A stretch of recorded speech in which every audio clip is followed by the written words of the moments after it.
specifically, we are going to start a topic right from the biological sciences. And the topic is about the cell. अभी जो है हम बात करने जा रहे हैं जिस टॉपिक के ऊपर, that is the cell. The cell. इसके ऊपर जो है हम डिस्कशन करने जा रहे हैं. अच्छा, you see participants कि जो सेल है,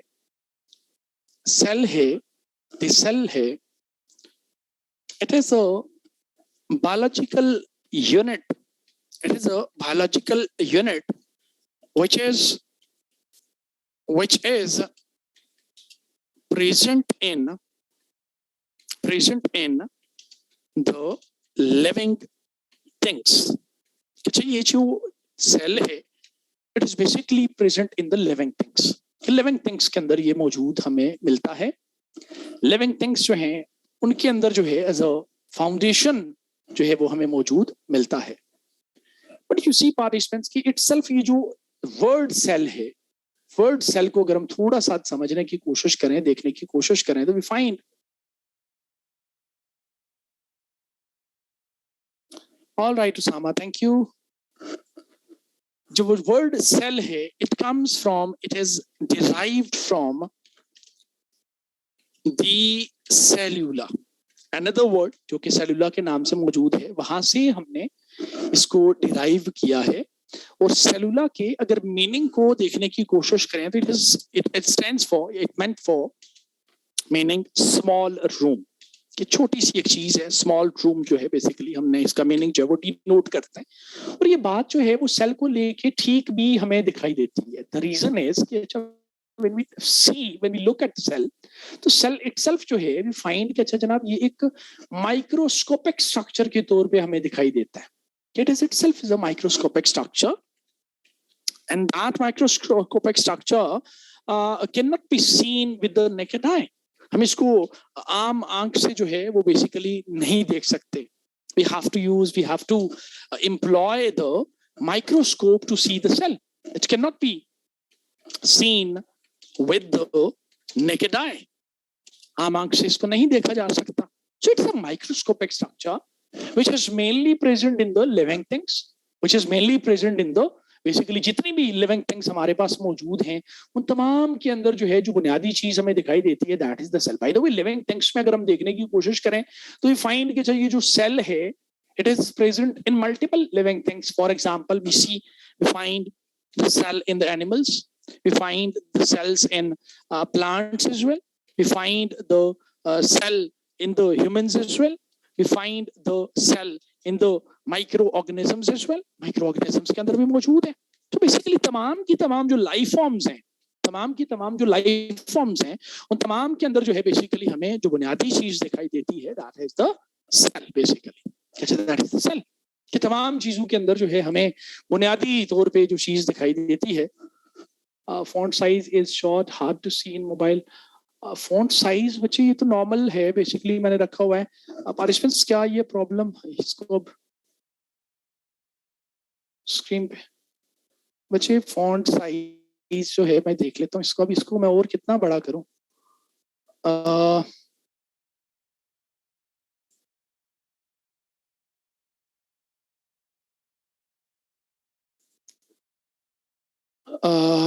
एक सेकंड मैं देख लेता हूँ बच्चे आपकी प्रॉब्लम को.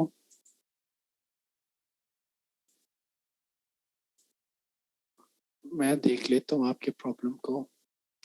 I'm unable to find कि अच्छा इसको कैसे जो है वो कहाँ से.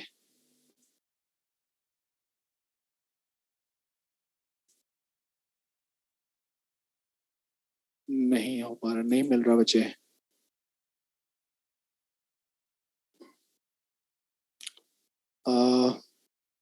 चल नहीं हो रहा जी. I'm unable to find बच्चे. ओके जी, थैंक यू. अच्छा, मैं ये अर्ज कर रहा था, मैं भूल ही गया कि जहां से मुझे बात कंटिन्यू करनी थी, आपने बुला दिया मुझे. तो खैर मैं ये अर्ज कर रहा था कि देखें ये जो वर्ड सेल है, हमने कहा कि भाई it is derived from the word cellula meaning small room. और ओवरऑल ये सेल के ऊपर ये बात ठीक भी बैठती है. द रीजन इसके अच्छा हमें देखने को मिलता है कि ये इटसेल्फ एक माइक्रोस्कोपिक स्ट्रक्चर है जो कि आम आंख से नहीं देखी जा सकती. We have to employ the microscope.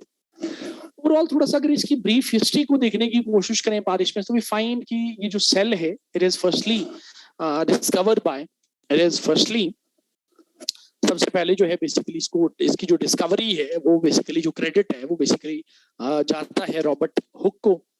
Robert Hooke was the person कि जिन्होंने सबसे पहले सेल को डिस्कवर किया था। और उसके बाद एक नई एक डोमेन का आगाज हो गया। ऑब्वियसली साइंस की दुनिया में जब भी कोई नई चीज आती है, आपकी डिस्कवर होती है, तो बाकी जो साइंटिफिक कम्युनिटी है वो उसको टेस्टिफाई करने की कोशिश करती है। रॉबर्ट हुक साहब जो है वो बेसिकली अपनी कॉर्क के ऊपर काम कर रहे थे, कॉर्क कैडमियम के ऊपर काम कर रहे थे। नहीं फाउंड कि अच्छा जनाब काफी सारी छोटी छोटी चीजें जो है वो इसके अंदर मौजूद हैं। अंडर दी माइक्रोस्कोप जो उनको देखने को मिली, तो उनको उसने जो है वो रॉबर्ट हुक ने जो है वो सेल का नाम दे दिया। और बाद में मुख्तलिफ लोग आए जिन्होंने काम किया गया, जिनमें नोटेबल जो काम है बेसिकली वो आपके सेल के अंदर जो न्यूक्लियस की प्रेजेंस है, न्यूक्लियस की जो डिस्कवरी है, सेल के अंदर जो न्यूक्लियस की डिस्कवरी है, वो क्रेडिट जो है बेसिकली रॉबर्ट ब्राउन साहब को जाता है, जो बेसिकली उन्होंने जो है वो इसके अंदर कहा कि भाई इसके अंदर जो है वो बेसिकली हमें न्यूक्लियस देखने को मिलता है। उसके बाद जो है वो शेल्टन एंड शवान आए, जिन्होंने सेल थ्योरी जो है वो बेसिकली पब्लिश की। सेल थ्योरी जो है, थ्योरी देखें आपकी तब उस वक्त आपकी डेवलप होती है जब आपकी चीजें तमाम टेस्टिफाई हो जाती हैं। तो शेल्टन एंड शवान जो है वो बेसिकली जो जर्मन जो है बेसिकली बायोलॉजिस्ट थे, उन्होंने जो है वो सेल के ऊपर जो है वो अपनी डिस्कवरीज दी, अपनी बात जो है वो बेसिकली एक थ्योरी की सूरत में जो है वो बेसिकली रखी। और जिसको आज भी ये ठीक माना जाता है, क्योंकि उन्होंने बड़ी बुनियादी बातें की। उन्होंने कहा कि तमाम के तमाम जो लिविंग थिंग्स हैं उनके अंदर हमें सेल जो है वो मौजूद मिलता है। उन्होंने ऐड किया कि अच्छा जनाब ये जो सेल है इसके अंदर न्यूक्लियस मौजूद है। यानी कि उन्होंने वो रॉबर्ट हुक और रॉबर्ट ब्राउन की बातों को टेस्टिफाई भी किया, साथ ही साथ ये भी ऐड किया कि भाई ये जो सेल है बेसिकली जो उसके अंदर आपका एक फ्लूइड फिल्ड मटेरियल जो साइटोप्लाज्म के नाम से मौजूद है वो भी हमें देखने को मिलता है। इसके अलावा उन्होंने ऐड किया कि अच्छा जनाब ये जो सेल है बेसिकली उसने वो एक वॉल, एक लेयर जो है बेसिकली उसने सेल को सराउंड किया होता है। सो चंद नई चीजें जो हैं वो ऐड करके इन्होंने सेल थ्योरी जो है वो बेसिकली पब्लिश की। और ये सेल थ्योरी आज भी जो है वो बेसिकली बायोलॉजी की दुनिया के अंदर जो है वो ठीक समझी जाती है, ठीक मानी जाती है। और ये इस तरीके से एक छोटा सा ब्रीफ हमारे पास हिस्टोरिकल बैकग्राउंड जो है वो सेल को देखने को मिलता है। एंड उसके बाद later on we have seen कि अच्छा जनाब मुख्तलिफ इराज के अंदर जो है वो सेल के ऊपर नई नई बातें, नई डिस्कशंस, नई डिस्कवरीज जो है वो आती नजर आई। और आज जो बेसिकली हमारे पास सेल मौजूद है वो बेसिकली ओवरऑल एक आपके पास एक बुनियादी यूनिट के तौर पे हम उसको कंसिडर करते हैं, जिसके अंदर काफी सारी चीजें जो है मौजूद है। सेल ऑर्गेनेलीज के नाम से मौजूद हैं, साइटोप्लाज्मिक ऑर्गेनेलीज के नाम से मौजूद हैं, जिनके ऊपर अभी हम डिस्कशन जो है वो अपनी आगाज करने लगे हैं।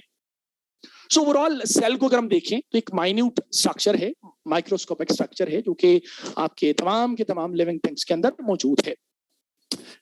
अब सबसे पहले यहाँ से हम अगर देखें सेल को, अगर हम इसकी डेफिनेशन से इसका आगाज करने की कोशिश करें, अब यहाँ से टॉपिक स्टार्ट हो रहा है बेसिकली मेनली डेफिनेशन को देखने की कोशिश करें तो सेल इज ऑल अबाउट, अच्छा हम ये कहते हैं कि cell is the basic structural and functional unit, it is the basic structural and functional unit of living things या life forms which is present in the life forms। कि basic structural unit क्यों कहा गया? देखिए हमारी जो overall body की composition है इसी अच्छा बुनियादी तौर पे अगर हम देखें तो सेल्स हमारी बॉडी के अंदर मौजूद हैं। ये सेल्स हैं जो मिलके टिश्यूज की फॉर्मेशन करते हैं, वो टिश्यूज हैं वो मिलके ऑर्गन्स की फॉर्मेशन करते हैं, वो ऑर्गन्स हैं वो मिलके ऑर्गन सिस्टम्स की फॉर्मेशन करते हैं, और ऑर्गन सिस्टम्स कंबाइन होके पूरे का पूरा लिविंग थिंग जो है, लिविंग ऑर्गेनिज्म जो है बेसिकली उसकी जो बिल्डिंग है, उसकी जो कंस्ट्रक्शन है वो करते हुए हमें दिखाई देते हैं। So when we look at the structure of the living things, so we find कि अच्छा जनाब सेल बुनियादी तौर पे मौजूद है। और नॉट ओनली दिस, अगर फंक्शंस को देखने की कोशिश करें बॉडी के अंदर मुख्तलिफ मिलियंस की तादाद में हमारे पास सेल्स मौजूद हैं। हमारे दिमाग को ही देख लें तो भाई मेमोरी के लिए अलग से हैं, इंटेलिजेंस के लिए अलग से हैं, तो भाई फंक्शंस भी डिवाइडेड हैं। एक डिवीजन ऑफ लेबर जो है वो हमें देखने को मिलती है in case of the cells. हमारे पास हर किस्म के सेल्स मौजूद हैं जो अपना रेलेवेंट फंक्शन जो है वो परफॉर्म करते नजर आते हैं। So if we look at the functions of the cell performed by the cell and then we look at the structure of the body, तो we see कि अच्छा जनाब बुनियादी चीज जो हमें दिखाई देती है हमारी बॉडी के अंदर या तमाम के तमाम लाइफ लिविंग थिंग्स के अंदर, लाइफ फॉर्म्स के अंदर, that is none other than the cell, that is none other than the cell। तो सेल जो है बुनियादी तौर पे हमें हर एक लिविंग थिंग के अंदर, हर एक जो है बेसिकली लाइफ फॉर्म के अंदर जो है बेसिकली मौजूद मिलता है। एक चीज बुनियादी तौर पे हमें ये देखने को मिली कि सेल जो है बेसिकली, सेल जो है ये बेसिकली तमाम की तमाम लाइफ फॉर्म्स जो हैं, तमाम की तमाम लिविंग थिंग्स जो हैं उसके अंदर जो है वो मौजूद मिलता है, जिसको हमने ट्रीट किया है, हमने कंसीडर किया है कि अच्छा जनाब ये जो है बेसिकली हमारे पास जो है वो बेसिकली एक बुनियादी जो इकाई है, जिंदगी की बुनियादी इकाई है, उसके तौर पे जो है वो हमें मौजूद मिलता है, बुनियादी इकाई के तौर पे मौजूद मिलता है। मैंने कैमरा ऑन किया, अगर प्रॉब्लम हो तो मुझे बताइए, I can switch off. Actually आज मैं ऐसी जगह पे हूँ जहाँ पे आपकी मैथ्स की क्लासेस होती हैं, तो ये कैमरा जो है वो मैथ्स की क्लास के पॉइंट ऑफ व्यू से जो बोर्ड किया हुआ है, सो अगर प्रॉब्लम हो, मॉनिटर है वो इधर डिस्कशन कर रहा हूँ ओवरऑल, तो इसलिए तो मैंने ये कहा कि जनाब ये जो सेल है ये तमाम की तमाम लाइफ फॉर्म्स के अंदर जो है वो हमें मौजूद मिलता है, तमाम की तमाम लिविंग थिंग्स के अंदर। वी कंसीडर इट, इसको देखें तो हमें सेल जो है वो बुनियादी तौर पे चीज के बुनियादी इकाई के तौर पे हमें लाइफ फॉर्म्स के अंदर देखने को मिलता है। एंड नाउ वी सी कि ये जो सेल है, अक्सर सवाल पूछा जाता है कि differentiate between the plant and animal cells, ठीक है, differentiate between the plant and animal cells, ये भी पूछा जाता है, और ये सवाल भी आपका साथ साथ एड्रेस होता चला है, जहां पे डिफरेंसेस है मैं कैटेगोरिकली करके बताता चला जाऊंगा। अच्छा, इसी कि जो सेल है ये ओवरऑल मुख्तलिफ चीजों के ऊपर कंसिस्ट कर रहा है, मुख्तलिफ चीजों के ऊपर कंसिस्ट कर रहा है। Overall when we look at as a whole cell को देखने की कोशिश करें तो वी फाइंड कि इसके अंदर मुख्तलिफ चीजें मौजूद हैं। जैसे देखिए ना, एक मशीन है, गाड़ी है, तो दैट इज एक मुख्तलिफ चीजें कंबाइन होके एक पूरी बड़ी गाड़ी कंस्ट्रक्ट कर रही है। तो एक छोटे से सेल को जो हमारी बॉडी के अंदर मौजूद है उसको अगर देखने की कोशिश करें तो वी फाइंड कि अच्छा बेशुमार चीजें मिलके जो है वो सेल को कंपोज कर रही हैं, और उसको अगर देखें तो हमें देखने को मिलता है कि जो उसके अंदर हर एक जो उसका हिस्सा है सेल का, हर एक जो बेसिकली कंपोनेंट है सेल का, वो अपने हिस्से का काम परफॉर्म कर रहा है। देखिए ना, गाड़ी में ब्रेक से उसने अपना काम करना है, स्टीयरिंग है उसने अपना काम करना है, क्लच का अपना काम है, तो भाई सेल के अंदर भी मुख्तलिफ चीजें मौजूद हैं जो अपने अपने हिस्से का रेलेवेंट जॉब जो है वो करती नजर आती हैं। तो ओवरऑल अगर हम देखने की कोशिश करें तो वी फाइंड कि जनाब ये जो सेल है ये काफी सारी चीजों का एक मजमुआ है, बल्कि ये ज्यादा मुनासिब होगा कि अगर आप एक हेडिंग बना दें, आप एक हेडिंग बना लें, आप यूं लिख लें सेल ऑर्गेनलीज, सेल ऑर्गेनली से मुराद के सेल के अंदर जो मुख्तलिफ चीजें मौजूद हैं उनको थोड़ा सा समझिए। सबसे पहले नंबर पे हमारे पास सेल ऑर्गेनली मौजूद है, that is none other than the cell wall. सबसे नंबर 1 पे हमारे पास जो है बेसिकली सेल ऑर्गेनली जो मौजूद है that is the cell wall. Cell wall हमारे पास मौजूद है। अब ये जो सेल वॉल है, पहली बात तो ये है कि सेल वॉल जो है it is the outermost part of the cell. ये सबसे सेल के बाहर जो है एक कवरिंग के तौर पे मौजूद है, एक आउटर मोस्ट लेयर की सूरत में मौजूद है। पहली बात ये लिखनी है हमने कि it is the outermost covering, it is the outermost layer which is present in the cell. और दूसरी इंपॉर्टेंट बात कि सेल वॉल को अगर हम देखने की कोशिश करें तो वी फाइंड कि भाई ये जो सेल वॉल है it is only present in case of the plant sales. सिर्फ और सिर्फ जो है बेसिकली हमें प्लांट सेल्स के अंदर जो है बेसिकली देखने को मिलती है। इट इज ओनली प्रेजेंट इन हमारी बॉडी के अंदर जो सेल्स मौजूद हैं उसके अंदर जो है बेसिकली सेल वॉल मौजूद नहीं है। It is only present in case of the plant cells. हमारे सेल्स में सेल वॉल मौजूद नहीं है। द रीजन इज, जी पार्टिसिपेंट्स क्या मेरी आवाज में डिस्टॉर्शन है?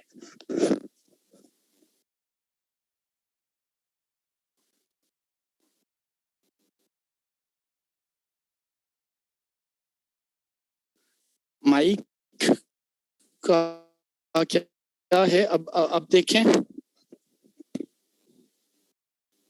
माइक की वजह से है। अच्छा, अब ठीक है, अभी ठीक है, चले ओके। तो मैं वो कानों में पसीना आ जाता है ये रखने से, तो मैं नीचे किया हुआ था। अब ठीक है, चले फिर ठीक है, चले सही हो गया। अच्छा, तो मैं ये अर्ज कर रहा था कि भाई पहली चीज जो है बेसिकली अगर हम देखें तो सेल जो है, सेल वॉल जो है, जो कि बुनियादी सेल ऑर्गेनेली के तौर पे हमारे पास मौजूद है. So we find कि अच्छा जनाब, it is only present in case of the plant cells. It remains absent in case of the. By the way, हमारे cells में क्यों cell wall नहीं है? But one of the basic reason is कि अच्छा जनाब, हमारा जो mode of life है, इंसान का जो mode of life है, animals का जो mode of life है, that is different than the plants. We do have a locomotor mode of life. हमारा जो mode of life है, that is locomotor. तो प्लांट्स को देखें, उनका मोड ऑफ लाइफ ये नहीं, हालांकि ठीक है उनके अंदर भी मूवमेंट है, geotropism, phototropism etcetera, but we see कि वो लोकोमोशन जो हमारे सेल्स के अंदर या हमारे अंदर मौजूद है वो प्लांट्स के अंदर मौजूद नहीं है. So due to having a locomotor mode of life, हमारे एनिमल सेल्स के अंदर जो है वी डू हैव कि अच्छा आपके सेल वॉल की प्रेजेंस जो है वो मौजूद नहीं मिलती. एक आउटर मोस्ट कवरिंग है जैसे प्लांट सेल्स के. पहला डिफरेंस भी आ गया between the plant and animal cell.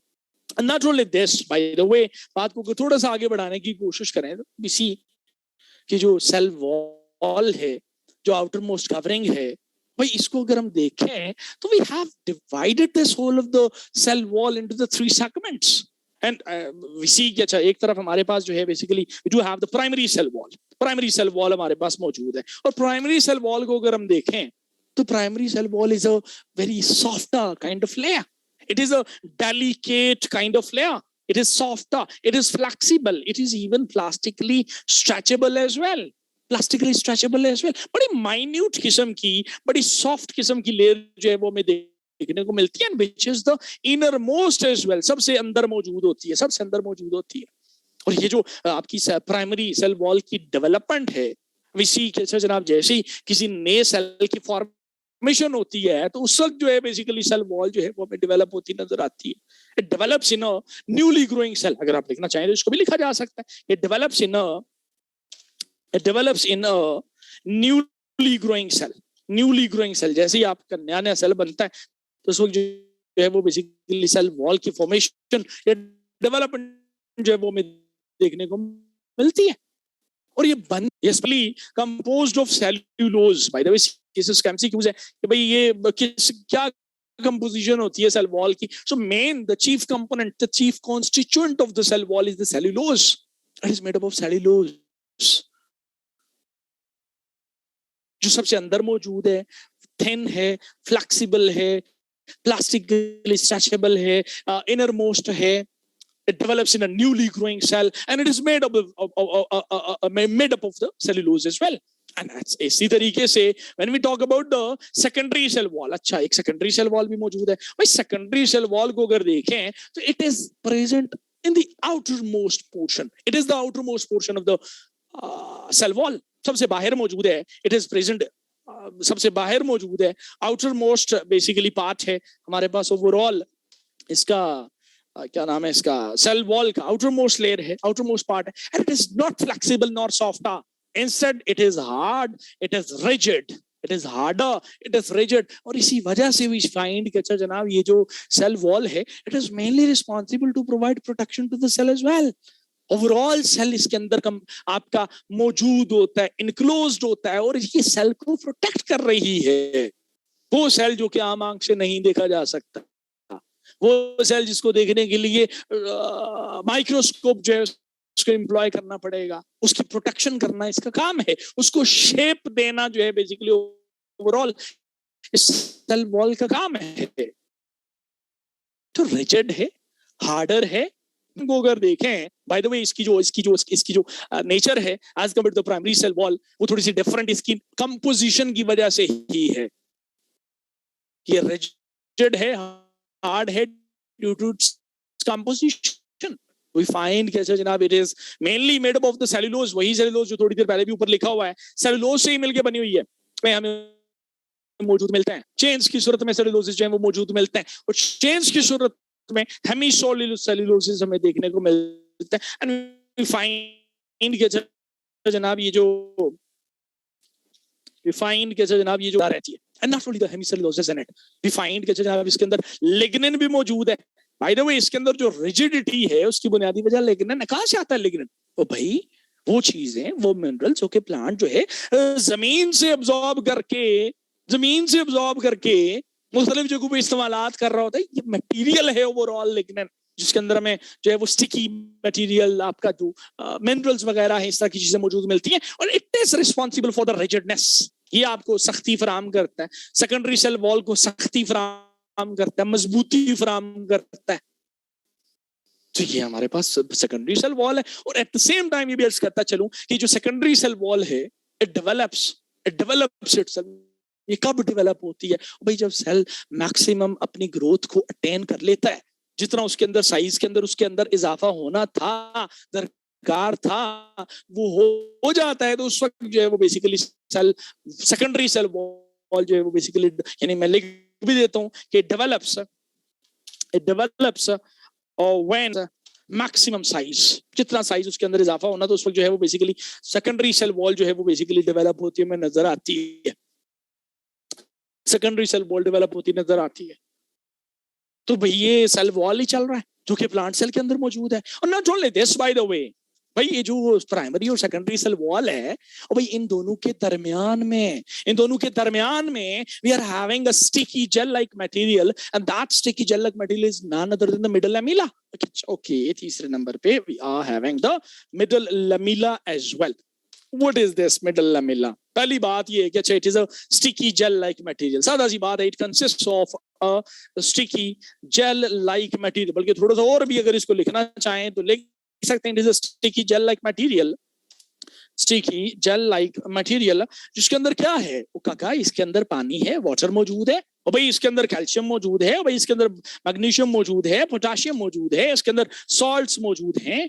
ये तमाम चीजें मिलके जो है बेसिकली एक स्टिकी जेल लाइक मटेरियल बना रही हैं, जो कि प्राइमरी और सेकेंडरी सेल वॉल के दरमियान में मौजूद है। और स्टिकी जेल लाइक मटेरियल मौजूद है, दैट मींस कि अच्छा ये ग्लू का काम करता होगा। और वाकई में ऐसा ही है कि जो मिडल लैमेला है, it is mainly responsible to have the both of the neighbouring walls, यानी कि जो प्राइमरी और सेकेंडरी वॉल है इन दोनों को इकट्ठा रखता है, जोड़ के रखता है। जैसे तुमने कहीं जाना नहीं है, मैं इधर ही हूँ, दोनों के दरमियान हूँ, और मेरी वजह से ये दोनों वॉल्स हैं बेसिकली इकट्ठी रहती है। सो मिडल लैमेला जो बेसिकली प्राइमरी, जो बेसिकली सेल वॉल के अंदर मौजूद है, इसका जो मेन काम है, it is mainly responsible to join, it is mainly responsible to have the दोनों जो नेबरिंग वॉल्स हैं उनको टुगेदर, उनकी जो टुगेदरनेस है उसको ये बरकरार रखने में जो है बेसिकली अपना रोल जो है वो प्ले करता नजर आता है।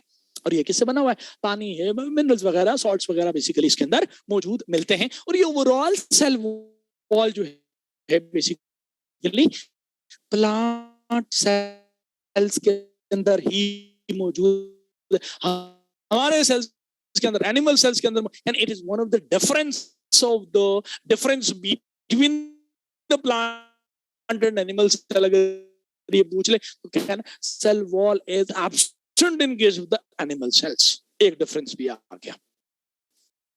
But we see participants के moving onwards, अगर हम देखने की कोशिश करें, सेल ऑर्गेनेलीज के ऊपर हमारी डिस्कशन चल रही है कि ऑर्गेनेली मौजूद है, अगर उसको देखने की कोशिश, सेल मेम्ब्रेन कहें वो भी सही है, आप इसको प्लाज्मा मेम्ब्रेन कहें वो भी सही है, आप इसको जो है वो सेल सरफेस मेम्ब्रेन कहें वो भी सही है, आप इसको प्लाज्मा लिमा कहें वो भी सही है, मुख्तलिफ नामों से इसको पुकारा जाता है। ठीक है जी, प्लाज्मा मेम्ब्रेन लिखें या सेल मेम्ब्रेन लिखें, जो हमारे पसंद है आप लिख लें, इसको, इसका नाम लिख लें। ठीक है जनाब, दूसरे नंबर पे मौजूद है। अब ये किस बला का नाम है भाई? बड़ी सादा सी बात है। पहली बात ये कि सेल मेम्ब्रेन जो है ये दोनों के अंदर मौजूद है, हमारे सेल्स के अंदर भी मौजूद है और प्लांट सेल्स के अंदर भी मौजूद है। हल्का सा डिफरेंस है। डिफरेंस क्या है कि भाई इन केस ऑफ द सूरत में अगर इसको देखने की कोशिश करें, find that it is the outermost, सबसे बाहर मौजूद है। In case of the plant cell अगर हम देखने की कोशिश करें तो भाई it comes after the cell wall, यानी इसकी जो लोकेशन है वो मुख्तलिफ है। It comes at the second number, second दूसरे नंबर पे मौजूद है आफ्टर द सेल वॉल। काम जो है जिस तरह सेल वॉल है ना, देखें सेल वॉल का थोड़ा सा मैं काम भी बताता चलूं। देखिए मेन जो काम है आउटर मोस्ट लेयर का वो क्या है? सेल को प्रोटेक्शन बीच में मैंने जिक्र किया, मैकेनिकल सपोर्ट बीच में मैंने जिक्र किया। एट द सेम टाइम भाई सेल के अंदर जो चीजें हैं, फूड है, न्यूट्रिएंट्स हैं, इन्होंने सेलुलर लेवल के ऊपर जाके यूटिलाइज होना है। तो भाई ये जो सेल वॉल है बेसिकली, ये सेल मेम्ब्रेन है basically, they provide a passage to pass these nutrients, to enter these nutrients into the cell. और सेल के अंदर जो वेस्ट बनता है, सेलुलर वेस्ट है जिसने बाहर निकलना है, उसको भी ये गुजरने का रास्ता फराहम करती हैं। बाय द वे एक और चीज भी सेल वॉल के ऊपर मुझे याद आ गई, मैं पीछे जा रहा हूँ थोड़ा सा। सेल वॉल के अंदर ना उसकी नेचर पोरस है, उसके अंदर हल्के हल्के पोर्स मौजूद मिलते हैं, उन पोर्स को हम पिट्स का नाम देते हैं। Those pits are responsible to provide a passage. चीजों ने सेल के अंदर दाखिल होना है, वेस्ट ने सेल से बाहर दाखिल निकलना है, तो भाई ये रास्ता फराहम करे। भाई सेल मेम्ब्रेन का भी यही काम है। इसको भी अगर देखें तो ये सेल को जो है वो बेसिकली प्रोटेक्शन फराहम करने में बड़ा अहम रोल है इसका। ये सेल को जो है बेसिकली मैकेनिकल सपोर्ट जो है फराहम करने में बड़ा अहम रोल है इसका। और भाई ये मुख्तलिफ चीजों को पैसेज फराहम कर रही है। और भाई ये जो बेसिकली सेल मेम्ब्रेन है, इसको अगर हम देखें तो फाइंड कहते जनाब से पैसेज वगैरह ही नहीं, मैकेनिकल सपोर्ट और प्रोटेक्शन वगैरह ही नहीं, ये बेसिकली आपके सेल को शेप जो है बेसिकली वो भी फराहम कर रही है। और ये जो सेल मेम्ब्रेन है, इसकी जो कंपोजिशन है, इसको थोड़ा सा देखने की कोशिश करें। That is different than the cell wall. अगर इसकी कंपोजिशन को आप देखें तो it is made up of proteins and lipids. वही प्रोटीन जो हम बेसिकली मुख्तलिफ डाइट्स, मुख्तलिफ फूड को यूज करके बेसिकली हासिल कर रहे होते हैं। काका ये तमाम चीजें हमारे सेल्स के लेवल के ऊपर जाके यूटिलाइज होती हैं, और तब जाके हम काम करने की पोजीशन में आते हैं, तब हमें एनर्जी मिलती है, और तब हमारी बॉडी कलेक्टिवली परफॉर्म करने के काबिल होती है। सो प्रोटीन्स है, it is made up of proteins and lipids. Fats कहें या लिपिड्स कहें, it is up to you. Lipids by percentage भी लिखी जा सकती है, 60 to 80% जो है वो प्रोटीन्स मौजूद है, 20 to 40% जो है बेसिकली इसके अंदर लिपिड्स मौजूद मिल जाते हैं। बाय द वे इसके अंदर एक और तीसरी चीज भी होती है, कार्बोहाइड्रेट। बड़ी माइन्यूट सी कॉन्सेंट्रेशन होती है, मुख्तलिफ बुक्स में नहीं भी लिखा हुआ, आप भी अगर ना लिखे तो कोई हर्ज नहीं है। कंजुगेटेड फॉर्म में होता है। What is the conjugated form by the वे? काका कंजुगेटेड फॉर्म ये है, जैसे जनाब हमारे पास ही बड़ा बायोमोलिक्यूल सपोज प्रोटीन है, तो प्रोटीन जो बड़ा बायोमोलिक्यूल है, इसके साथ जो कार्बोहाइड्रेट की छोटी सी कॉन्सेंट्रेशन भी अटैच हो जाए तो that will make a conjugated molecule. So basically carbohydrates तो मौजूद है इसके अंदर, लेकिन वो कंजुगेटेड फॉर्म में, यानी कि बड़ी माइन्यूट सी कॉन्सेंट्रेशन जो है, या तो वो प्रोटीन के साथ अटैच होती है लाइक दिस, या वो बेसिकली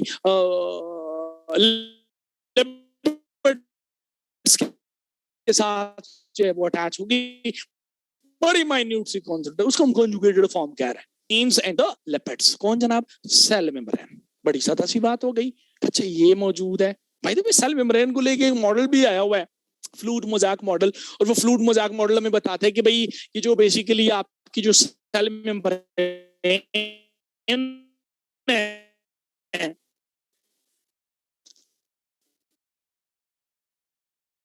सेल मेम्ब्रेन है, इसके अंदर मैं लेके नहीं जाना चाह रहा, जरूरी नहीं है ऐसा। तो ओवरऑल अगर देखें तो आपका आउटर मोस्ट वाला सबसे बाहर पार्ट, सबसे बाहर वाला पार्ट है सेल का, वो बेसिकली आपका कवर हुआ कि 2 layers cell wall, cell membrane है, सपोर्ट मैकेनिकल है, पैसेज है, मटेरियल्स के लिए है। ये 4 बेसिकली इन 2 लेयर्स की सूरत में हमें जो है वो देखने को मिलती है। अब ये 2 बातें करने के बाद अगर हम थोड़ा सा बात को आगे बढ़ाने की कोशिश करें, इफ सपोज मैं यहाँ पे थोड़ा सा जगह बना लूं बोर्ड पे, लेट्स सपोज कि ये हमारे पास जो है वो बेसिकली एनिमल सेल है like this.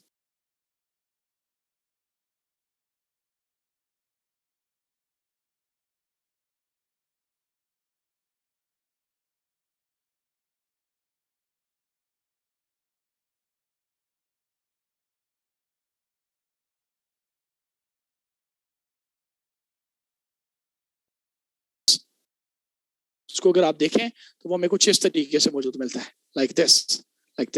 Shapes are also different, plant और एनिमल सेल। ये आपका प्लांट सेल इस तरीके से, और ये सबसे बाहर जो है वो बेसिकली सेल वॉल है। उसके बाद जो है बेसिकली आपकी सेल मेम्ब्रेन आती है। पर सेल मेम्ब्रेन का एक इंपॉर्टेंट कैरेक्टर भी है, ये भी आप जरूर कोट कीजिएगा। देखिए सेल मेम्ब्रेन जो है जो सबसे बाहर मौजूद है, it is a semi permeable membrane, permeable membrane है, परमिएबिलिटी है इसके अंदर। By the way what do we mean here the permeability, what do we mean here the permeable membrane. By the way permeable membrane, ओ भाई ये बहुत सादा सी बात है, ये ऐसा सिक्योरिटी गार्ड है जो खड़ा है दरमियान में, ठीक है, जो पास चेक कर रहा है, भाई ये उन्हीं चीजों को अलाउ करता है, सेल के अंदर जाने देता है जिनकी सेल को जरूरत है। ऐसा नहीं कि कोई भी चीज जाए तो मुंह उठा के चली जाए सेल के अंदर, ना, it is selectively, it is semi permeable membrane. It only allows those things to enter into the cell which are basically essentials to the cell. तो इस बुनियाद में कहते हैं परमिएबल मेम्ब्रेन भी है। और ये जो ट्रेट है ये बेसिकली सेल वॉल के अंदर हमें मौजूद नहीं मिलता। तो बड़ी जबरदस्त बात हो गई कि हमारा जो छोटा सा सेल है जो आम आंख से नजर भी नहीं आ सकता, उसके अंदर इतनी इतनी खास चीजें मौजूद हैं। तभी तो जिंदगी की बुनियाद जो है वो सेल है, जिंदगी की बुनियाद जो है वो सेल है, जो मिलियंस की तादाद में हमारे अंदर मौजूद है। और भाई ये सिर्फ यही नहीं है, बात को अगर थोड़ा सा आगे बढ़ाने की कोशिश करें तो वी फाइंड कैसे जनाब ये जो सेल मेम्ब्रेन है और सेल वॉल है, इसके बाद अगर हम देखने की कोशिश, देखिए आपको इसमें बोर्ड पे ना नजर आ रहा है कि बीच में ये सेल मेम्ब्रेन है जो सबसे बाहर है, अंदर मैंने वो उसको डिमार्केट कर दिया, अलग कर दिया कि ये अंदर जो है ये का न्यूक्लियस है, ठीक है, जिसको अलग देखेंगे इंशाल्लाह। इन दोनों के दरमियान जो है ये आपको सारे का सारा खाली इलाका नजर आ रहा है, खाली इलाका, मैंने जहां पे लाइनें ड्रॉ कर लाइक दिस। भाई ये जो सारा रीजन मौजूद है ना, जो भी खाली है सारे का नाम से जनाब, ये जो है ये साइटोप्लाज्म है। ये कौन सा प्लाज्म है? ये साइटोप्लाज्म है। सो सेल ऑर्गेनली नंबर 3 जो हमारे पास मौजूद है, क्या कहा, नंबर कितना है? सेल ऑर्गेनली नंबर 3 जो हमारे पास मौजूद है, जो कि सेल के अंदर मौजूद है, that is none other than the cytoplasm. Cytoplasm मौजूद है, दोनों में है, प्लांट्स में भी है, एनिमल सेल में भी है। भाई ये जो सेल साइटोप्लाज्म है ये किस बला का नाम है? भाई it is a region, it is a region. देखें, एक तो बाहर होगी सेल मेम्ब्रेन, काका अंदर न्यूक्लियस है। भाई जो न्यूक्लियस है उसको भी एक मेम्ब्रेन ने कवर किया हुआ है, उसको भी एक मेम्ब्रेन ने, एक लेयर ने सराउंड किया हुआ है, उसको हम कहते हैं न्यूक्लियर मेम्ब्रेन। क्या कहते हैं काका? उसको कहते हैं न्यूक्लियर मेम्ब्रेन। तो भाई ये जो दोनों मेम्ब्रेन हैं, इन दोनों के दरमियान सारे का सारा जो इलाका है नहीं, नोगो एरिया, ये बेसिकली साइटोप्लाज्म है, नोगो एरिया नहीं है, मैं मजाक कर रहा हूँ, ऐसी बात कर रहा हूँ। एक ही साइटोप्लाज्म है, यानी आप यूं लिख सकते हैं कि इट इज रीजन, बल्कि यूं लिखें कि it is a fluid filled region. यूं लिखें, it is a fluid filled, it is a fluid filled region. क्या कहा मैंने? It is a fluid filled region which is in between the cell membrane and nuclear membrane. अच्छा, दोनों के दरमियान में जो रीजन है, जो फ्लूइड फिल्ड रीजन है, ये देख लें, मैंने कहा फ्लूइड फिल्ड रीजन है। इसका मतलब फ्लूइड फिल्ड रीजन है तो इसके अंदर क्या होगा? फ्लूइड होगा।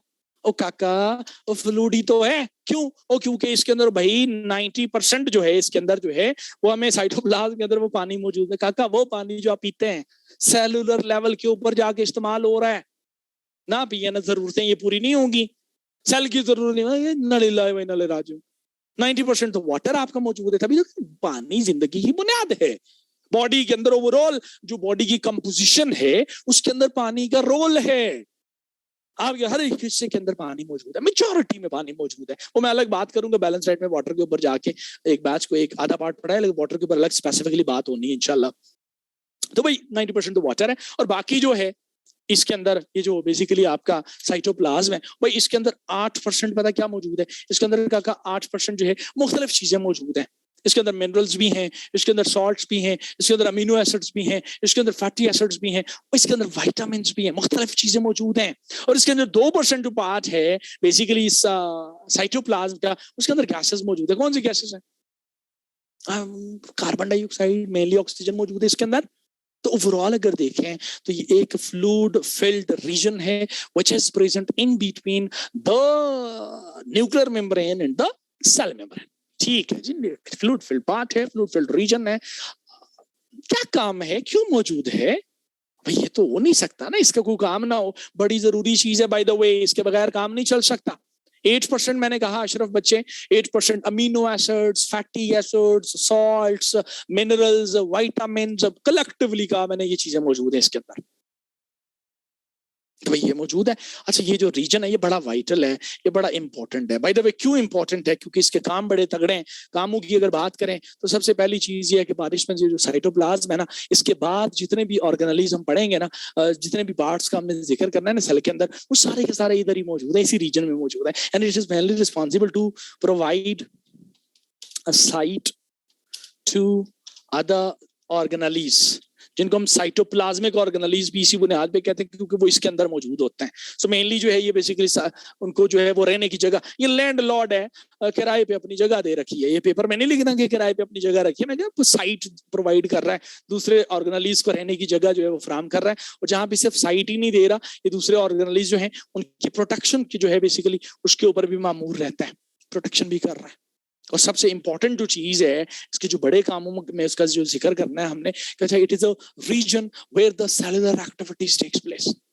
जितने भी हमारे सेल के अंदर मेटाबॉलिक एक्टिविटीज होती हैं, केमिकल रिएक्शंस होते हैं, वो काका सारे के सारे साइटोप्लाज्म के अंदर मौजूद होते हैं। यानी यूं लिख सकते हैं आप कि it is a site for the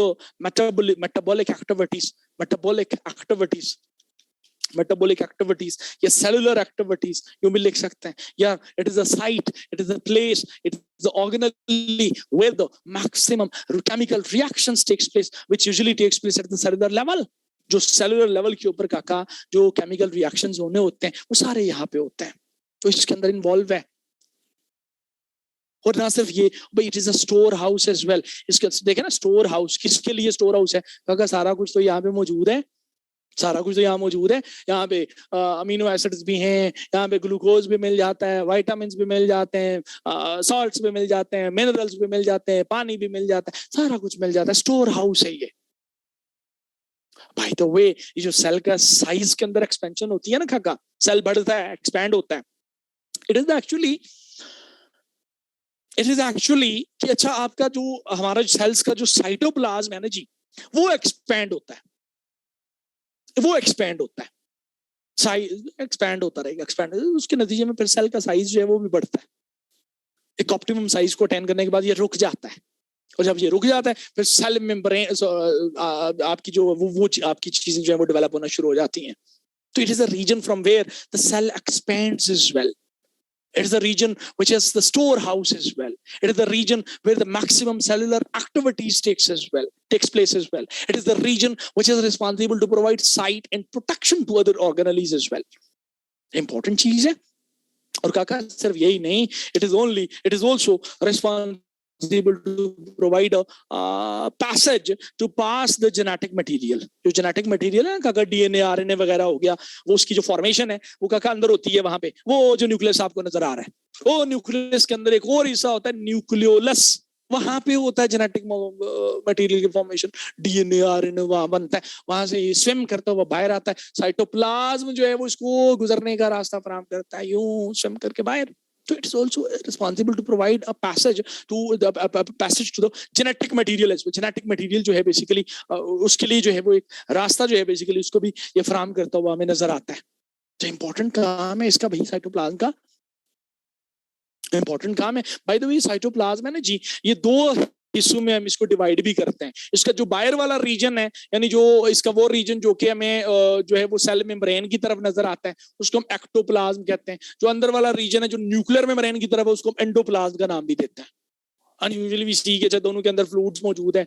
इसके अंदर जो फ्लूइड होता है ना जी, वो आपका जो है वो एक जगह पे टिकता नहीं है, that used to flow throughout the cytoplasm. उस मूवमेंट को हम साइक्लोसिस भी कहते हैं, जानने की जरूरत नहीं है उधर। सो बेसिकली बात करने का मकसद ये हुआ कि हमारे सेल्स के अंदर साइटोप्लाज्म मौजूद है जो पानी के ऊपर मुश्तमिल है मेजॉरिटी हिस्सा इसका। उसके अलावा amino acids, glucose, fatty acids, vitamins, minerals, gases, ये तमाम चीजें मौजूद हैं। प्रोटेक्शन दे रहा है, साइट दे रहा है, जेनेटिक मटेरियल को गुजरने का मीडियम दे रहा है, स्टोर हाउस का काम कर रहा है, मेटाबॉलिक एक्टिविटीज यहाँ पे हो रही हैं। बड़ा जरूरी हिस्सा हुआ ये basically cell wall overall cell का।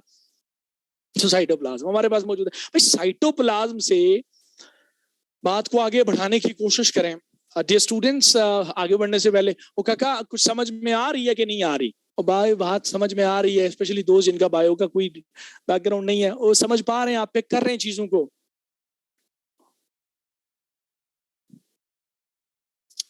डियर क्लास आप इधर ही हैं? डियर क्लास समझ आ रही है? ओ डियर क्लास समझ आ रही है?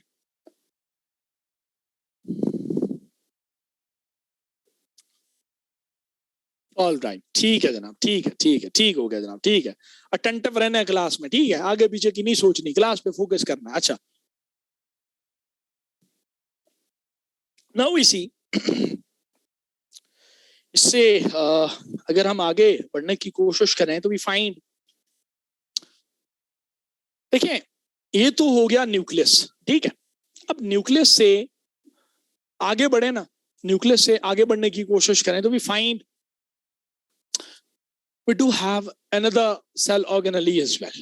एक और हमारे पास सेल ऑर्गेनेली मौजूद है जिसको हम नाम देते हैं, अल्लाह आपका भला करे, नंबर कितना है, नंबर 4 दे दें इसको, एंडोप्लाज्मिक रेटिकुलम। क्या नाम है? Endoplasmic reticulum. क्या नाम है?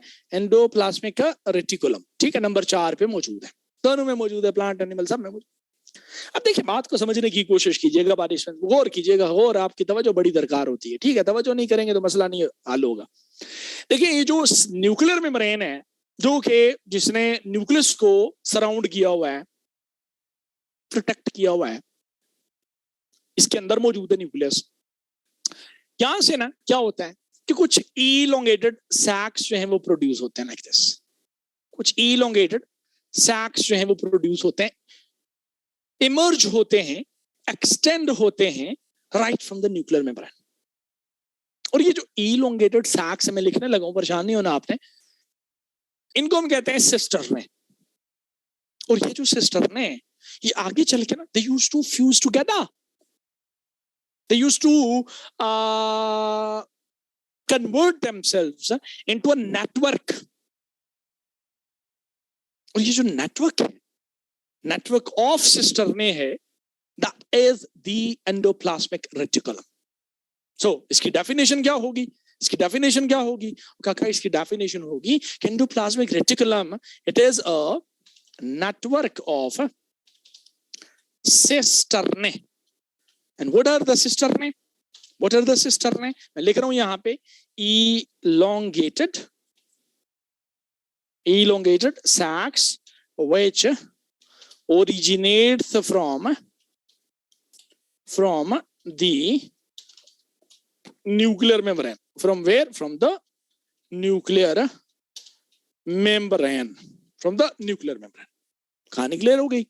सिस्टरने का नेटवर्क है, क्या नाम है जी सिस्टरने के? बिला वो काका वो न्यूक्लियर मेम्ब्रेन है, वहां से जो है बेसिकली आपका इलोंगेटेड सैक्स हैं वो जनरेट होते हैं, ओरिजिनेट होते हैं, and they used to make a network, and that network is named as the endoplasmic reticulum.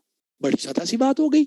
And you see कि जो नेटवर्क ऑफ सिस्टरने है, we have divided this network of cisternae which is the endoplasmic reticulum into the two types. और बड़ी आसान type से, इसकी परेशान जरा भी करने वाली नहीं है। नंबर 1 पे we are having the rough endoplasmic reticulum. Rough ER is for the rough endoplasmic reticulum. और रफ एंडोप्लाज्मिक रेटिकुलम का नाम बता रहा है, it do have a rough appearance. इसकी जो अपीयरेंस है वो रफ है। It do have what? A rough appearance. Appearance इसकी रफ है, it looks rough,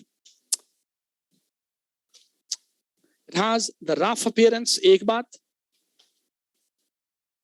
by the way, why it is rough, why it looks rough? It is actually due to the attachment of ribosomes। अब वो किस बला का नाम है, थोड़ी देर में जवाब आ रहा है, परेशान नहीं होना।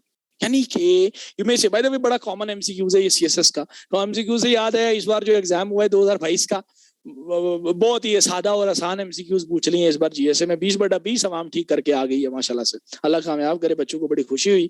लेकिन कुछ जो है ना वो जो सवाल आए हुए थे वो कहते हैं ओहो सर आपने तो पढ़ाया था, हमने पढ़ा नहीं था, ठीक है कि नहीं? तो इस तरह की हरकतें आपने नहीं करनी, खुदा का वास्ता है आपको, ठीक है? तो खैर मुझे बड़ी तसल्ली हुई, मैंने कहा शुक्र है पढ़ाई में से आ गया। मैंने कहा सोच रहा था मैंने कहा पढ़ाई में से ना आए ना तो स्टूडेंट जो है ना वो फिर बड़े अच्छे अच्छे अल्फाज में याद करता है बंदे को ना, ठीक है कि नहीं। तो जब मैंने देखा कि अच्छा नहीं नहीं पढ़ाई में से आ गया, मैंने कहा चलो ठीक है, स्टूडेंट ने अच्छे अल्फाज में याद किया होगा। हर साल बड़ी नजर होती है इस चीज के ऊपर, लेकिन एक्चुअली CSS जो है वो बेसिकली FESC भी बड़ी जो है वो अनप्रेडिक्टेबल सी है। हमें भी नहीं पता होता वो चीजें, लेकिन अपनी तरफ से कोशिश की जाती है कि यार मैक्सिमम चीजें हो जाएं। लेकिन बड़ी तसल्ली हुई पेपर देख के कि अच्छा नहीं, अगर किसी ने लेक्चर देख लिए होते, अगर किसी ने पढ़ लिया होता तो वो करके आ गया होगा, आ गई होंगी मोहतरमा। अब नहीं कोई पढ़ के गया तो उसका तो फिर कोई हल नहीं है, या जी किसी ने क्लास नहीं ली तो उसका तो हल नहीं है, किसी के पास हल नहीं है, तो फिर वो उनकी इंडिविजुअल मिस्टेक्स आ जाती हैं। तो खैर मैं अर्ज कर रहा था कि रफ एंडोप्लाज्मिक रेटिकुलम है जो कि रफ अपीयरेंस है, और राइबोसोम्स आर अटैच्ड। ये अक्सर पूछता है कि राइबोसोम्स किसके साथ अटैच होते हैं, पता होना चाहिए। Ribosomes are attached with the, ये कीबोर्ड पे ना मेरे से स्पेलिंग मिस्टेक्स ही हो रही हैं बहुत ज्यादा, मेरा हाथ ही नहीं बैठ रहा इसके ऊपर। आज मैं अपना लैपटॉप नहीं लेके आया हुआ असल में, मैं सोचा कौन लेके जाए, एकेडमी के मॉनिटर पे काम चलाएंगे। Ribosomes are attached with it, ribosomes इसके साथ अटैच होता है, किसके साथ? रफ एंडोप्लाज्मिक रेटिकुलम के साथ। काम की अगर बात करें तो rough endoplasmic reticulum is involved in the protein synthesis, या यूं लिख लें कि it is involved in the process of translation. Translation, अब ट्रांसलेशन यहाँ पे उर्दू इनटू इंग्लिश नहीं है, ट्रांसलेशन से मुराद है protein synthesis. Okay, protein synthesis, protein synthesis हो रही है कहाँ पे? सेलुलर लेवल के ऊपर। तभी तो कह रहे हैं काका की जिंदगी की बुनियाद है, सेल जिंदगी की बुनियाद है, बड़े बड़े काम हो रहे हैं यहाँ पे। अच्छा, प्रोटीन सिंथेसिस के अंदर इसका काम है, किसका? रफ एंडोप्लाज्मिक रेटिकुलम का। What is the rough endo? It is the type of the endoplasmic reticulum. And what is the second type of the endoplasmic reticulum? The second type is the smooth endoplasmic reticulum. Okay, second type हमारे पास है smooth, नाम बता रहा है, it has the smooth appearance. सबसे पहली चीज it has what? It has smooth appearance. इसकी appearance जो है वो smooth है. Number 2, ribosomes are not attached with it. Ribosomes are not attached with it. Ribosomes are not attached with it. इसके साथ अटैच नहीं होते। अच्छा काका राइबोसोम्स अटैच नहीं है तो इसका मतलब ये हुआ कि अच्छा जनाब इसका प्रोटीन सिंथेसिस या ट्रांसलेशन के अंदर तो कोई किसी किस्म का रोल, किसी किस्म का किरदार जो है स्मूथ एंडोप्लाज्मिक रेटिकुलम का वो तो हरगिज नहीं होगा। और ऐसा ही है, प्रोटीन सिंथेसिस के अंदर इसका कोई रोल नहीं है, but that does not mean कि अच्छा राइबोसोम्स इसके साथ अटैच नहीं है तो ये कोई काम नहीं करता। इसका अपना काम है, और इसका काम क्या है? It is involved in the synthesis of, it is involved in the synthesis of fats और लिपिड्स बेसिकली। फॉर एग्जाम्पल अगर आप गौर करें तो हमारी बॉडी के अंदर स्टीरॉइड्स की जो है बेसिकली जो प्रोडक्शन है बेसिकली वो आपकी इसकी वजह से आपकी मुमकिन होती हमें दिखाई देती है। तो इसका भी अपना काम है। स्मूथ एंडोप्लाज्मिक रेटिकुलम जो है इसका भी अपना काम जो है वो हमें मौजूद मिलता है। सो बेसिकली एंडोप्लाज्मिक रेटिकुलम मौजूद है हमारे सेल के अंदर, मौजूद है सेल ऑर्गेनेली, साइटोप्लाज्मिक ऑर्गेनेली के तौर पर मौजूद है, जिसका मेन काम जो है बेसिकली प्रोटीन सिंथेसिस और फैट की या लिपिड्स की सिंथेसिस को इंश्योर करना होता है। तो बड़े बड़े काम हो रहे हैं सेल के लेवल के ऊपर। That is why cell is considered as a basic unit of life. तो 4 चीजें हो गई। And now you see number 5 पे अगर हम बात को आगे बढ़ाने की कोशिश करें तो डी स्टूडेंट्स आपने देखा कि यहाँ पे बीच में जिक्र हुआ था राइबोसोम्स का, राइबोसोम्स का जिक्र हुआ था। तो नंबर 5 पे मैं राइबोसोम्स को ही रख रहा हूं। नंबर 5 पे राइबोसोम्स को अगर देख लिया जाए कि ये किस बला का नाम है तो देखें राइबोसोम्स जो है ना जी बेसिकली राइबोसोम्स को अगर देखने की कोशिश करें ना तो दे आर द रफली स्फेरिकल शेप्ड ग्रेन्यूल्स। क्या कहा मैंने? दे आर रफली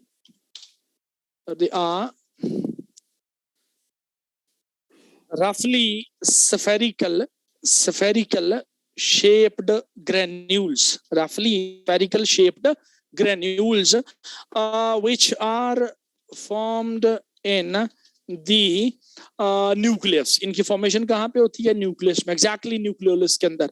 and they are made up of what? They are made up of equal amounts of proteins, equal amounts of proteins and RNA, ribonucleic acid. इन दोनों से मिलकर बनने होते हैं। काम क्या है? वो काका प्रोटीन सिंथेसिस। जो ऊपर का अगर राइबोसोम्स अटैच ना हो रफ एंडोप्लाज्मिक रेटिकुलम के साथ, तो rough endoplasmic reticulum remains unable to perform its job. And what is its job? Basically इसका जो मेन काम है बेसिकली वो हमें देखने को मिलता है कि अच्छा जनाब, it is involved in the protein synthesis. So इनका काम जो है बेसिकली वो क्या है? प्रोटीन सिंथेसिस ही है। प्रोटीन सिंथेसिस के अंदर ही इनका रोल जो है वो हमें देखने को मिलता है। किसका रोल देखने को मिलता है जनाब? राइबोसोम्स का रोल जो है वो हमें देखने को मिलता है। नाउ यू सी, कैसे जनाब 5 सेल ऑर्गेनेलीज हो गए। सेल वॉल से, उसके बाद सेल मेम्ब्रेन था, उसके बाद साइटोप्लाज्म था, साइटोप्लाज्म के बाद एंडोप्लाज्मिक रेटिकुलम था, एंडोप्लाज्मिक रेटिकुलम के बाद राइबोसोम्स था। नाउ यू सी, राइबोसोम्स के बाद अगर हम कहानी को आगे बढ़ाने की कोशिश करें तो मैं यहाँ पे थोड़ी सी जगह बना लेता हूँ जी। Let me erase this board. First of all, number जो भी था, नंबर क्या था मैं भूल गया हूँ। नंबर 1 2 3 4 5, नंबर 6 है। 6, थैंक यू। नंबर 6 पे अगर आ जाएं तो नंबर 6 पे हमारे पास जो सेल ऑर्गेनली है, साइटोप्लाज्मिक ऑर्गेनली है, that is none other than the Golgi complex. That is the Golgi complex. That is the Golgi complex.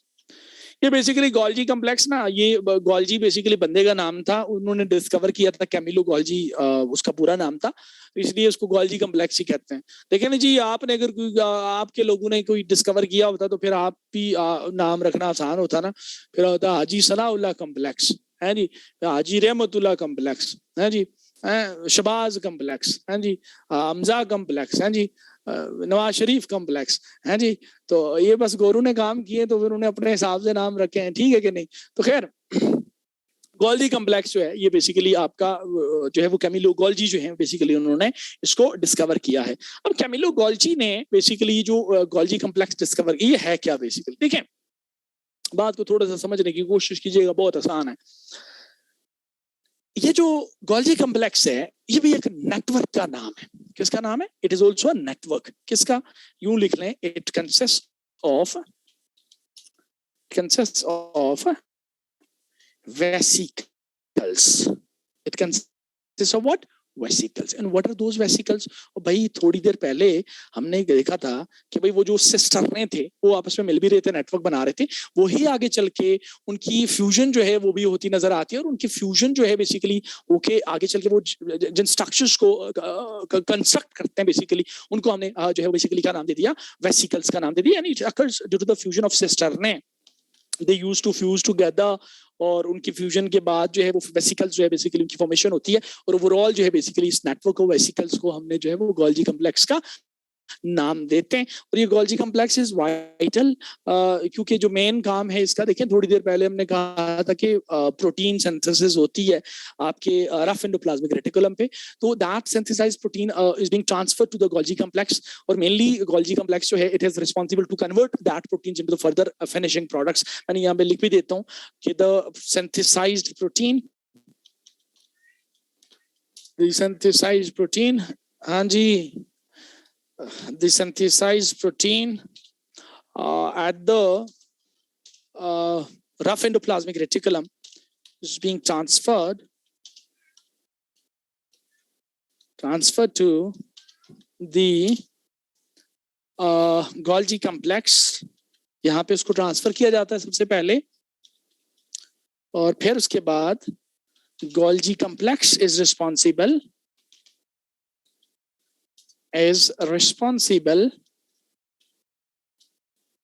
to convert that protein, those proteins, into the further finishing products।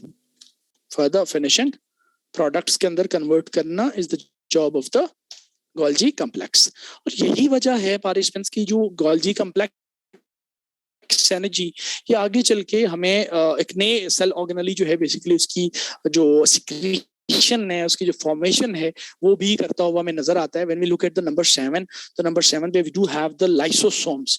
Lysosomes जिनको आप splitting bodies भी कहते हैं, ये भी अक्सर पूछता है कि स्प्लिटिंग बॉडीज कौन है, तो पता होना चाहिए बेसिकली ये लाइसोसोम्स हैं। ठीक हो गया जनाब। अब इसको अगर आप देखें ना पार्टिसिपेंट्स, तो वी फाइंड कि अच्छा जनाब ये जो लाइसोसोम्स हैं, they are mainly secreted by the Golgi complex। Golgi complex इनको सिक्रीट करते हैं, और इनका जो मेन काम है लाइसोसोम्स के मेन काम की अगर हम बात करते चलें पार्टिसिपेंट्स, तो lysosomes are mainly responsible, they are involve in the removal of, इनका जो मेन काम है that is the removal of dead cells from the body. Autophagy एक प्रोसेस होता है, बायो के बच्चों को पता होगा, यहाँ पे ऑटोफेजी नहीं लिखना बायो वाले बच्चों, ऐसे ही मैं अर्ज कर रहा हूँ। ऑटोफेजी होता है ये खा जाते हैं basically, they are involve in the removal of dead cells from the body। So इनका जो मेन काम आप देखें, इतने बड़े बड़े काम जो हैं हमारे सेलुलर लेवल के ऊपर हो रहे हैं, तो इसी वजह से we used to term the cell, we used to refer the cell as the basic unit of life. और इन्हीं चीजों की वजह से, इन्हीं आर्गुमेंट्स की बुनियाद पे हम ये कंसिडर करते हैं कि सेल जो है वो बेसिकली हमारी जिंदगी की बुनियाद है। सो ऑल इन ऑल अगर हम देखें तो अभी हमने 7 सेल ऑर्गेनलीज जो हैं वो बेसिकली हमने उनको देखा है। नंबर 7 के बाद अगर हम आगे बढ़ें तो नंबर 8 पे we do have another cell organelle, और इसका नाम जो है डेफिनेटली सबने सुना भी हुआ है, and that is none other than the number 8 पे we do have the mitochondria. यकीन माने जब मैं 9th में होता था ना, 9th में जब एडमिशन लिया मैंने, तो जो है वो पहला चैप्टर जो है ना वो सेल के ऊपर होता था। आजकल भी मेरा ख्याल है पहला चैप्टर सेल के ऊपर ही है। तो वो जो क्लास शुरू हुई, उस्ताद में मोहतरम आए और उन्होंने पहला चैप्टर पढ़ाया बायो का जो सेल के ऊपर था। तो मेरे साथ तो ऐसे हुआ है, बाकी आप लाइक लोग हैं यहाँ पे, बायो के बच्चे, बायो के बैकग्राउंड्स के लोग मौजूद होंगे। मेरे साथ तो यकीन माने ये हुआ था कि पूरा चैप्टर शुरू हुआ, खत्म हो गया था 3-4 दिन में, और जो है ना वो पूरे सेल से, पूरे चैप्टर में से ना एक ही चीज समझ आई थी कि जनाब माइटोकॉन्ड्रिया जो होता है ना जी, वो power house of the cell होता है। तो ये यहाँ पे ना मैं बताता चलूं कि माइटोकॉन्ड्रिया जो है ये वाकई में power house of the cell है, power house of the cell है। क्यों by the way power house of the cell कहते हैं, इसके ऊपर चंद बातें लिख लें। पहली बात की कि ये डबल मेम्ब्रेनस है, 2 मेम्ब्रेन्स हैं, इन्होंने इसको सराउंड किया होता है, बेसिकली डबल मेम्ब्रेनस है। एक और बात कि अच्छा ये जो माइटोकॉन्ड्रिया है, they are the self replicating bodies as well, self replicating है, और इसी वजह से इसके जो नंबर्स हैं वो सेल टू सेल वेरी करते हैं। It may be 1, there may be 10, there may be 100, there may be thousands as well. Number इसके जो है वो वेरी कर रहे होते हैं, सेल टू सेल वेरी कर रहे होते हैं, क्योंकि इसकी सेल्फ रेप्लिकेटिंग कैपेसिटी जो है, एबिलिटी जो है वो हमें देखने को मिलती है बेसिकली। ठीक है। सो बेसिकली जो है माइटोकॉन्ड्रिया का जो मेन काम है, ऊपर मैंने लिख दिया पावर ऑफ द सेल। देखिए सेलुलर रेस्पिरेशन, अब यहाँ पे रेस्पिरेशन मुझे फिर से याद आ गई, बायो वाले बच्चे जो है वो एटीपी आ रहा होता था, ग्लाइकोलाइसिस है, क्रेब्स साइकिल है, वो समझ ही नहीं आती थी। इधर से पता नहीं कुछ आ रहा है और पता नहीं किधर से किधर जा रहे हैं, बाद में बड़ी चीजें समझ आई है बंदे को। तो खैर अभी जो है हमने वो चीजें यहाँ पे तो नहीं पढ़नी, वो तो हमने नहीं पढ़नी।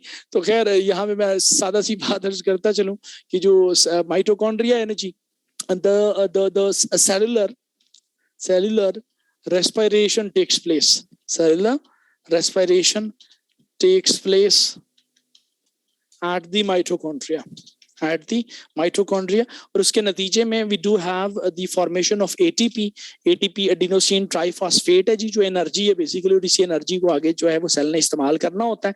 यानी मेनली इसी वजह से इसको power house of the cell कहते हैं, क्योंकि it provide the energy to the cell, cell को एनर्जी फराहम करता हुआ हमें नजर आता है।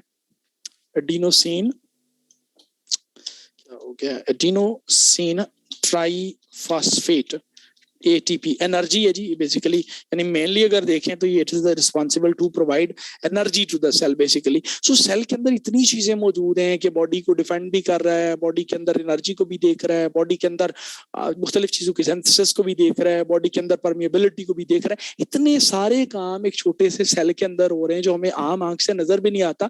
तो फिर हमें यकीन माने मुंह से एक ही चीज निकलती है, दैट इज कि अच्छा फबी अजी अलाई रब्बिकुम अतुकज़िबान, कि हमारी तो सोच भी नहीं है कि इतना कम्प्लेक्स जो एक छोटी सी चीज है वो पूरे के पूरे एक उसके अंदर इतने फंक्शंस हैं, इतनी चीजें हैं बेसिकली, और उसकी वजह से हमारी जिंदगी जो है वो मेंटेन्ड है और हम सर्वाइव करते हुए हमें नजर आ रहे हैं बेसिकली। सो बेसिकली माइटोकॉन्ड्रिया हमारे पास अनदर सेल ऑर्गेनली के तौर पे भी मौजूद है जो कि एनर्जी रिलेटेड है।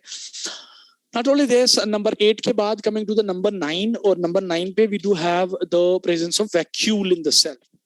वैक्यूल में दोनों में मौजूद है, थोड़ा सा डिफरेंस है। In case of the plant cell को अगर आप देखने की कोशिश करेंगे तो वैक्यूल जो है it is larger in size and it is present right in the centre of the cell as well, centre के अंदर मौजूद है।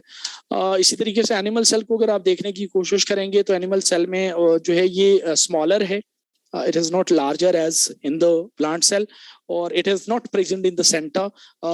Instead it is present a bit tilted away from the center, थोड़ा सा centre से away जो है वो बेसिकली हमें मौजूद मिलता है। it is present a bit tilted away from the center, centre से दूर हमें जो है वो दिखाई देता है। सो मेन काम अगर देखें वैक्यूल का तो it is the store house of water जी, वजीर पानी है, स्टोर हाउस ऑफ वाटर है जी, पानी की जरूरत को ये बेसिकली पूरा करता हुआ हमें नजर आता है सेल के अंदर। सो ये भी दोनों के अंदर मौजूद है, लेकिन हल्का सा डिफरेंस है कि प्लांट सेल्स के अंदर जो है वो इसका डिफरेंट साइज है और एनिमल सेल के अंदर डिफरेंस है, और लोकेशन भी जो है वो एक दूसरे से मुख्तलिफ है, बट काम जो है वो दोनों के अंदर जो है वो में सेम नजर आता है। वैक्यूल से आगे बढ़ने की कोशिश करें पार्टिसिपेंट्स तो इसके बाद जो हमारे पास सेल ऑर्गेनली है that is referred as, that is named as number 10 पे अगर आप देखें तो हमारे पास जो है we do have the centriole, we do have what, the centriole। अच्छा centriole जो है ना जी, centriole को अगर हम देखें तो centriole जो है it is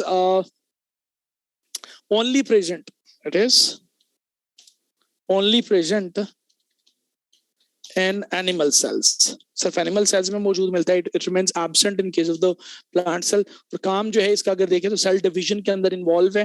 cell division mitosis meiosis में स्पिंडल फॉर्मेशन होती है बेसिकली, वो आपने नहीं पढ़नी होती यहाँ पे, स्पिंडल फॉर्मेशन सादा सी बात लिखे कि it is involved in the process of cell division basically, उसके अंदर जो है वो इन्वॉल्व जो है बेसिकली हमें सेंट्रियोल जो है वो मौजूद मिलता है। इससे अगर आगे बढ़े तो नंबर 11 पे हमारे पास जो है बेसिकली जो सेल ऑर्गेनली मौजूद है, नंबर 10 के बाद नंबर 11 पे जो बेसिकली हमारे पास सेल ऑर्गेनली मौजूद है। जी मैं नमाज के लिए ब्रेक देता हूँ। फंसी मैंने नमाज में, बस टॉपिक कंप्लीट कर लूँ मैं असल में, ताकि मैं जब आऊँ तो फिर नए टॉपिक को शुरू करूँ। आप मुझे बस 7 से 8 मिनट दे दें, उसके बाद मैं आप जो है नमाज के लिए टाइम दे रहा हूँ। अच्छा नाराज अगर ना हो तो, और फतवा भी कोई जारी ना कीजिएगा प्लीज, मुझे बड़ा डर लगता है। तो खैर बात को अगर आगे बढ़ाएं तो फंसी बच्चे नंबर 11 पे हमारे पास जो है बेसिकली जो सेल ऑर्गेनली है that is none other than the plastids. अच्छा प्लास्टिड्स जो है ना जी, ये बेसिकली आपका प्लांट स्पेसिफिक है, प्लांट स्पेसिफिक है, यानी ये को डिफरेंस आ गया, ये सिर्फ प्लांट सेल्स के अंदर जो है मौजूद मिलते हैं। और इसके आगे 3 टाइप्स भी हैं। For example we do have कि अच्छा सबसे पहले हमारे पास जो है क्लोरोप्लास्ट जो है वो बेसिकली मौजूद है। क्लोरोप्लास्ट के अलावा अगर आप देखें तो we do have the chromoplast as well. Chromoplast के अलावा अगर हम थोड़ा सा देखने की कोशिश करें तो नंबर 3 पे we do have the leucoplast as well, we do have what, leucoplast as well. So 3 types हैं बेसिकली प्लास्टिड्स की हमारे पास, जो कि सिर्फ और सिर्फ प्लांट्स के अंदर जो है वो बेसिकली मौजूद रहता है। ठीक है, अब देखिए क्लोरोप्लास्ट जो है, क्रोमोप्लास्ट और ल्यूकोप्लास्ट, थ्री थिंग्स जो टाइप्स हैं हमारे पास प्लास्टिड्स की, ये तीनों चीजें मुख्तलिफ जगहों पे मौजूद हैं।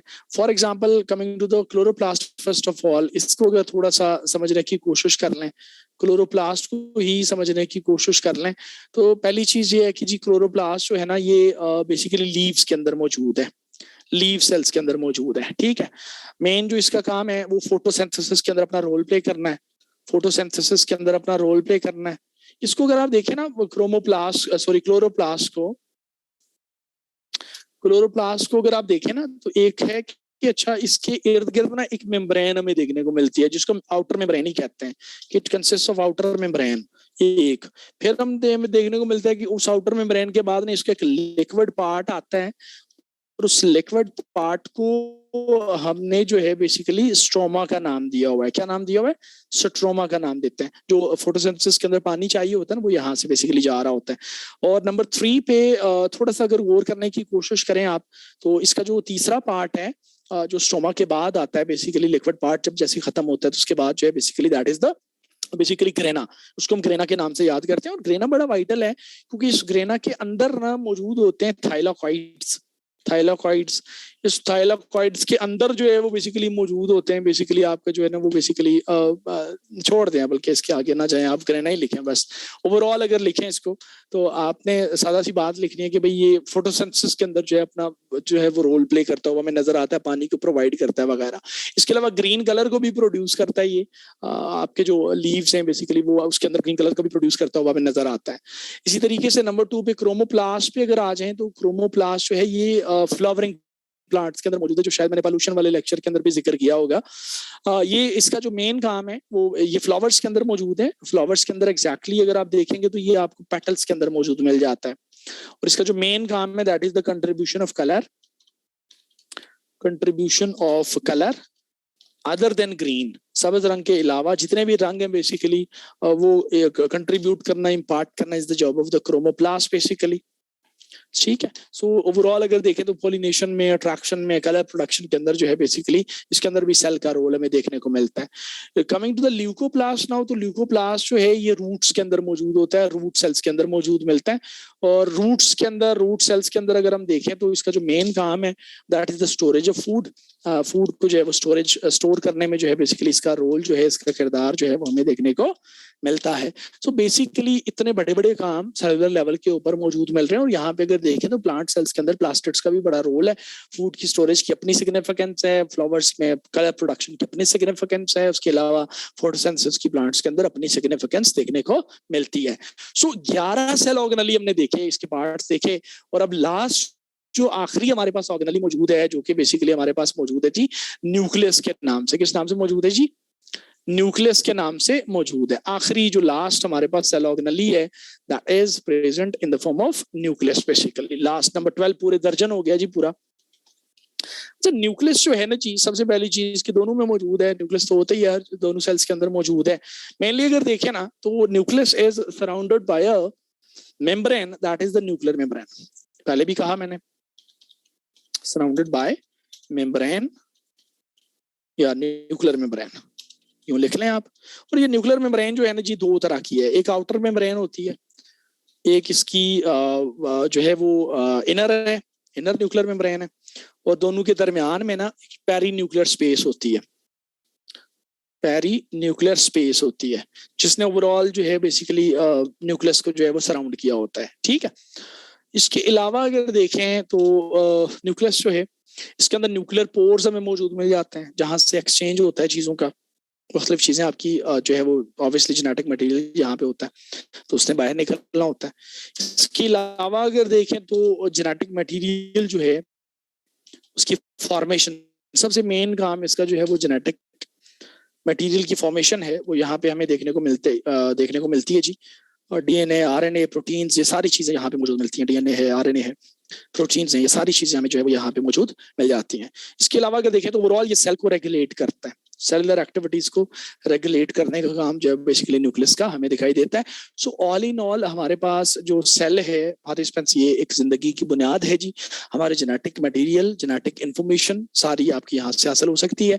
जेनेटिक जो मटेरियल है उसकी फॉर्मेशन से लेके, आपकी डेड सेल्स के रिमूवल से लेके, आपकी चीजों की सिंथेसिस को लेके, ओवरऑल आपकी मुख्तलिफ फंक्शंस जो हैं वो बेसिकली सेल जो है वो प्ले कर रहा होता है जी।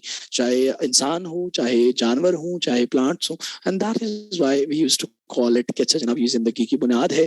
और आगे चल के इसमें स्पेशलाइजेशन भी है, जैसे मैंने शुरू में अर्ज किया था कि अच्छा जनाब आपके मेमोरी के लिए अलग से सेल्स हैं, इंटेलिजेंस के लिए अलग से सेल्स मौजूद हैं, स्किन के अंदर आपके मेलानोसाइट्स अलग से सेल्स मौजूद हैं। सो आगे इनकी मल्टीपल टाइप्स भी हमें देखने को मिलती है। बट वी यूज टू कि अच्छा जनाब ओवरऑल अगर हम देखें सेल को, एक जनरलाइज्ड उसकी स्ट्रक्चर देखें, जनरलाइज्ड उसके फंक्शंस को देखने की कोशिश करें, तो ये सारी की सारी कहानी जो है वो हमें देखने को मिलती है। ठीक हो गया जनाब। सो ये एक छोटा सा टॉपिक जी cell structure and its functions के नाम से हमारे सिलेबस में मौजूद था, जिसको कंप्लीट करने की कोशिश की गई है। If you have any confusion, any question, please ask questions को एड्रेस करने के बाद, सो दैट कि हम नमाज ब्रेक जो है उस पर जा सकें और अपनी बात को आगे बढ़ाई जा सके। जी जनाब, क्या हाल है पार्टिसिपेंट्स आपके? ठीक ठाक हैं, खैरियत से हैं?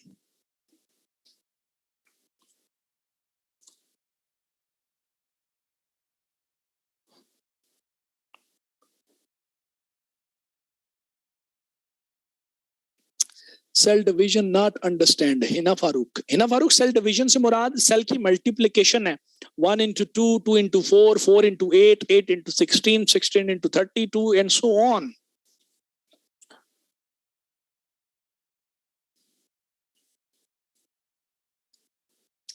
Clear है जी? So we are good to have a namaz break.